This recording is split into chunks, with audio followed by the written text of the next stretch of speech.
Hello, all you brainiacs, you wonderful people everywhere. It's Dwight. Welcome to The Broken Brain.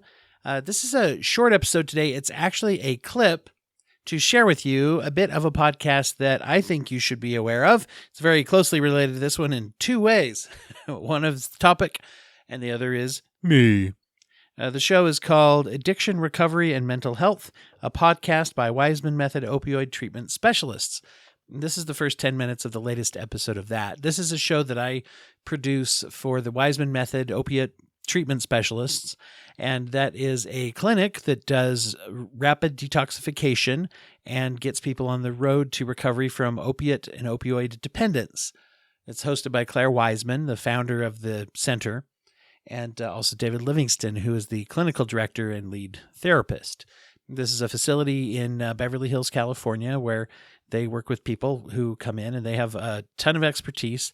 They have a very harm reduction approach, you could say, if you're going to try to pin down a philosophy. But one of the things I actually like that causes me to work with them and to help produce and also co-host this podcast is that both Clare and David have a very individualized attention that they are used to giving to people. And the show really encourages people to find tools and resources to become a healthier person, and looking at the addiction problems as medical symptoms of the condition of dependence, which I think is very good. They're very take it very seriously of treating people like individuals with some problems and not treating someone like the problem themselves, as people with addiction are often too used to being treated. So I think it's definitely a fascinating look at addiction and treatment, and so I'm just sharing a little bit of it with you there now. You can find it you can either go on your podcast catchers, and usually if you do a search for Waismann Method, that'll bring it up.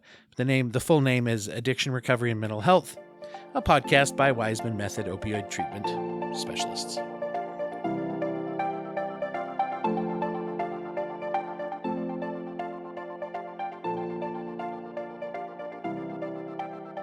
Hello, everyone, and welcome back to Addiction, Recovery, and Mental Health, a podcast by Waismann Method Opioid Treatment Specialists. I'm your co-host, Dwight Hurst. You may have noticed, either visually or just now as I said it, that we have a new name for the show.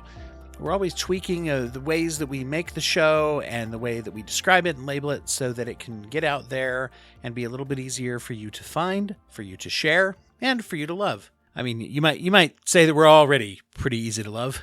And speaking of lovable, I'm joined today by Clare Waismann and David Livingston to talk about another fascinating subject in the world of addiction and recovery. Essentially, the deadly effects of multiple crises is the title for today of our topic. And with all the things that have been going on in the world with the war, and of course coming into the hopefully out of the pandemic times, and just basically everything that we're bombarded with and hearing about all the time, there's been so many effects and the way that interacts with addiction and the way people are coping. One of the things that prompted this, it sounds like, Clare, you here at Waismann, we've seen a real decline in the number of people that are calling to seek treatment or even just calling for information, right? Correct. So I was thinking, the last 2-3 weeks, there has been a decline, not just on the phone calls, but on people researching the internet for treatment, period. And, I start thinking about all the reasons, this could be happening. And my thought was, we're just coming out COVID. People had a bit of a light to follow. There was some hope. And suddenly the whole world, fall into another crisis.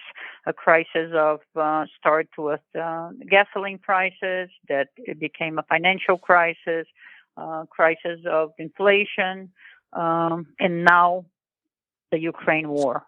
That is something that I think any human being watching on TV is beyond something that we should be able to handle, not just living through it, but just looking at it. Yeah. So I think it gives people such instability, mental health instability.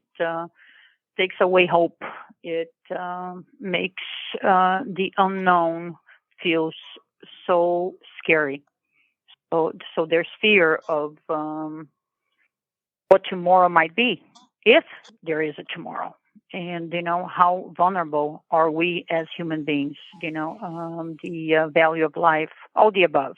The second thing that I was thinking as well, unfortunately, because we're going from one crisis to another crisis, the media itself put the fentanyl crisis and the overdose crisis. Truth is, people are dying at rapid rates also in this country because of fentanyl. And the overdose crisis the last 3 weeks have been forgotten. So it's a combination of factors that is, leading to a lot of deaths, unnecessary, preventable deaths.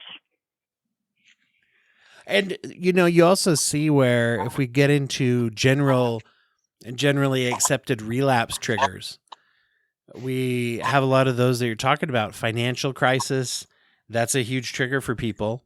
Yep. That uncertainty. And there's kind of a general trigger for people when it feels like the world's going to hell, or it feels like there's no hope. Well, why not get high? I mean, that's putting it very simplistically, but a lot of times that can be a trigger for trouble in relationships or for career problems. And by the way, career problems, there's another trigger that's happening to a lot of people right now, which ties in with finances and with everything getting more expensive. So there's relapse triggers at the same time where we have the most dangerous types of opiates out there and types of drugs. It's a combination of factors going on at the same time, that creates, the perfect tragic moment. I mean, it's, a combination of crisis creating a much bigger crisis. And I think I agree with everything you said, other than, just wanting to get high. I think it's not that simple. It's most people that use substance, if it's drugs or alcohol, are people that have, usually high levels of fear or anxiety, and very few tools to handle it. More of a self-medication, I guess. I was being a bit reductive when I said it that way. And I think the situation in the world right now affects everybody in so many different levels, that people that already have a hard time dealing with just the day-to-day, stresses are just unable to, go forward at this point. And they are not seeking treatment or help because they just don't believe they can handle life on life's terms right now. It's just too much. I think it's too much for people that don't have mental health issues. I can imagine, for those that do. And I know this is something that some people are finally talking about a little bit more, but I feel like if not a full diagnosis of PTSD, many, if not most of us are walking around with some level of trauma. And so even those who maybe haven't had mental health issues before, trauma is a mental health issue. It's an anxiety related issue and disorder if it's full blown. Listen, just looking at the Ukraine war pictures could cause anybody trauma.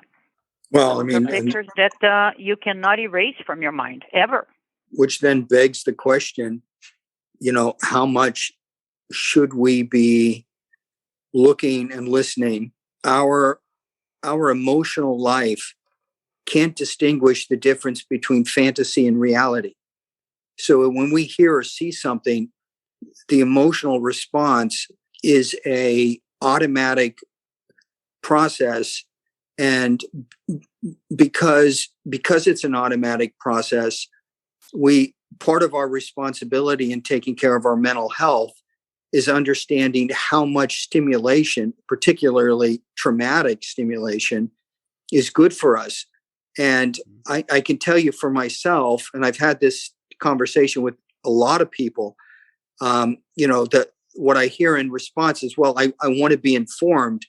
And my response is, I understand that, but you also, and more importantly, want to be healthy.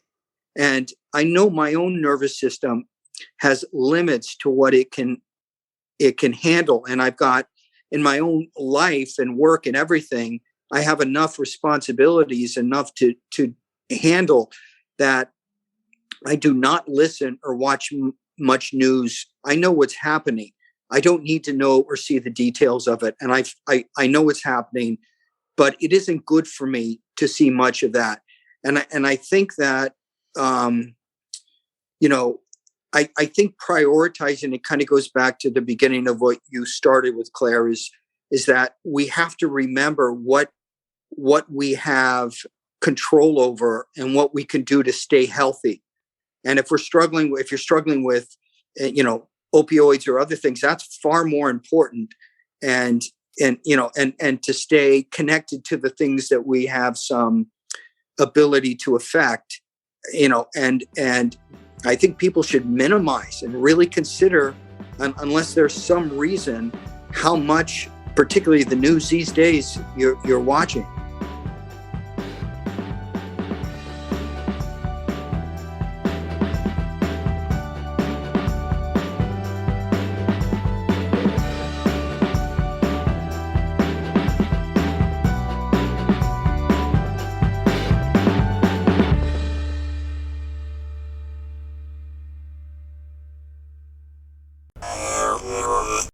Thank you for listening to the Court Arts Podcast Network. To listen to more Court Arts shows, visit courtamparts.com.